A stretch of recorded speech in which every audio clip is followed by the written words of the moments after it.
नमस्कार, मैं देवांशु। आप देख रहे हैं लोक जागरण न्यूज़। लखीसराय जिले के बरहिया रेलवे स्टेशन पर रेलवे महाचक्का जाम से बड़ा अपडेट, बिग ब्रेकिंग न्यूज़ मैं आपके लिए लाया हूं और आप जुड़ते जाएं। मैं आपको बता दूं, जने आप रेलवे में अगर कहीं सफ़र कर रहे हैं, अगर जहां तहां अगर आप फंसे हैं, तो आपको बता देना चाहता हूं कि रेलवे का बरहिया में चक्का जाम है। और चक्का जाम मतलब महाधरना का रूप है, और महाधरना का रूप मतलब ट्रैक को जाम कर दिया गया है। इसी वजह से आपकी ट्रेन में अगर आप यात्रा कर रहे हैं, अगर भागलपुर से लेकर आपको पटना जाना है या देवघर से आपको क्यू लाना है या पटना जाना है, तो अगर आप कहीं जाम में फंसे हुए हैं तो समझ जाइए कि रेलवे में मेन लाइन में, यानी हावड़ा दिल्ली का जो मेन लाइन है, उस रूट को पूरा ठप कर दिया गया है। जी हाँ, मैं आपको सुबह से इस मामले पर बड़ा अपडेट दे रहा हूं कि जो इसको ठप किया गया है, कहीं ना कहीं वो बहुत बड़ा चक्का जाम है। और कहीं ना कहीं सभी लोगों के लिए समझना होगा कि इस बरहिया रेलवे स्टेशन को जिस तरीके से जाम रखा गया है, उस ट्रैक को जाम किया गया है। इसके लिए बहुत बड़ा अपडेट है कि 4 ट्रेनें के रूट बदल दिए गए हैं। जी हाँ, जो लॉन्ग रूट की ट्रेनें हैं उसके रूट बदल दिए गए हैं। यानी वो अब जो क्यूल से है गया होकर पटना पहुंचेगी, यानी अपने डेस्टिनेशन तक पहुंचेगी।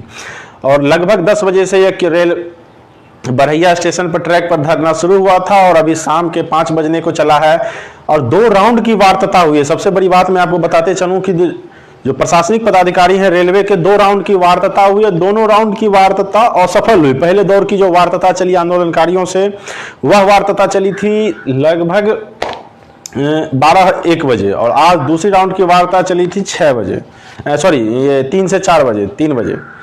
और दोनों राउंड की वार्ता असफल रही। और उसके बाद रेलवे मैनेजमेंट ने निर्णय लिया है कि लॉन्ग रूट की ट्रेनें, यानी 4 ट्रेनें हैं जिसको भाया गया होकर ले जाएगी। मैं आपको बताते चलूं, अकाल तख्त एक्सप्रेस को क्यूल से भाया गया होकर पटना पहुंचेगी।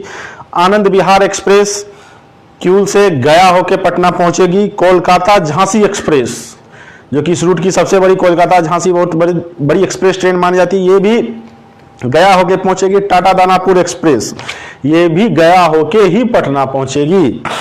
तो जान लीजिए लॉन्ग रूट की ट्रेन है, अगर आपको पटना पहुंचना है तो ये 4 ट्रेनों का रूट चेंज कर दिया गया। 4 ट्रेनों का रूट चेंज कर दिया गया। रेलवे क्यूल से ये गया, लखीसराय से गया लाइन की ओर से होकर ये पटना पहुंचेगी। ये बहुत बड़ा अपडेट है रेलवे बरहिया आंदोलन से जुड़ा हुआ। और आपको बताते चलूं कि अनिश्चितकालीन यह धरना चलेगी। क्या बड़ा अपडेट आएगा आगे मैं आपको फिर से बताते रहूंगा। लेकिन 2 राउंड की एडीआरएम से वार्ता होने के बाद यह वार्ता सफल रही है। मौके पर जिला पुलिस प्रशासन के अमला भी पहुंचे थे। लखीसराय डीएम हो, चाहे एसडीएम हो, चाहे एएसपी हो, चाहे एसपी हो, सभी लोग पहुंचे थे धरना स्थल पर और आंदोलनकारियों से बात करने की कोशिश की, लेकिन बात असफल हुई। इसी तरीके का ये अपडेट है 4 रूट की ट्रेन पर। और इस आंदोलन से जुड़े क्या अपडेट आते, लगभग ये सब ये सूत्र बताते हैं 8 से 10 हजार ग्रामीणों ने ट्रैक को घेर रखा है। और जो भी ट्रेनें हैं, अगर आपको दिक्कत हो रही, जो भी पटना से आने वाली ट्रेन है, वो ने किसी को मोकामा में रोका गया है, किसी को बख्तियारपुर में रोका गया, किसी को बाढ़ में रोका गया है। अगर कोई कोलकाता से आ रही है ट्रेन, किसी को जसीडी रोक लिया गया है, कोई जमुई में फंसी हुई है, कोई भागलपुर वाली ट्रेन अभयपुर में लगी हुई है, कोई जमालपुर में लगी हुई है। अगर आप कोई भी दर्शक जो जुड़े हैं, जिनके भी परिजन अगर पटना पहुंचना चाहते हैं, अगर आप लोकल स्टेशन पे हैं, अगर 50 किलोमीटर के रेडियस, तो आप प्राइवेट वाहन से अपने गंतव्य तक पहुंचे, क्योंकि रेलवे का कोई भी ये ट्रैक अभी खाली होने के आसार नहीं लग रहे हैं। क्योंकि 2 राउंड की वार्ता हो चुकी है, दोनों राउंड की वार्ता असफल हुई है। 4 रूटों का ट्रेन बदल दिया। मैं आपको फिर से बिग अपडेट देते चलूं कि आनंद विहार एक्सप्रेस, अकाल तख्त एक्सप्रेस, कोलकाता झांसी और टाटा दानापुर का रूट बदल दिया गया है। जुड़े रहे लोक जागरण न्यूज के साथ। आंदोलन किस ओर पहुंचता है, किस रूप पहुंचता है, मैं आपको बताते चलूंगा। धन्यवाद।